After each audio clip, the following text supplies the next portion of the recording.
Талас облысына караштуу Ташкудук айылынын тургуну азыркы тапта Москва шаарында эмгектенип жаткан өмүрлүк жолдошум Салымбаев Бактияр Абдыбакировичти 13-июнь 33 жаш өздүк майрамы менен куттуктайбыз.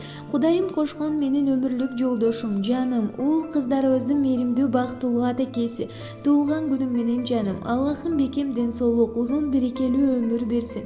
Иштериңде ийгиликтер коштоп жүрсүн. Жолуң ар дайым ачык болуусун каалаймын. Тапкандарыңдын берекесин берсин. Жаныңда жалаң гана жакшы адамдар курчап жүрүшсүн. Тууган урук, жора жолдош, досторуңдун арасында зоолоон кадырың бийик болсун. Сени чоңойтуп өстүргөн ата-энебиз сый-урматыбызды тең көрүшсүн. Сенде мээримдүү, күйүмдүү, камкор, өмүрлүк жолдошум болгонуна рахмат. Сени менен ар бир өткөргөн күнүмө Аллахыма чексиз шүгүрлөр болсун. Бир жаздыкта чачыбыз агарып, тиштерибиз саргарып, бактылуу дөөлөттүү карылыктын дооруна жетелешип, ээрчишип чогуу жетели. Буюрса уул кыздарыбыздын, неберелерибиздин сый-урматын тең көрүп, бактылуу үй-бүлөлөрдүн катарында жүрөлү. Кудайым ушул жаштын көбүн насип кылсын. Алтын башың аман болсун. Сени жакшы көрөбүз. Альбина менен Ханзаттын атакеси деп сүйүктүү жубайы Гүлүй куттуктайт.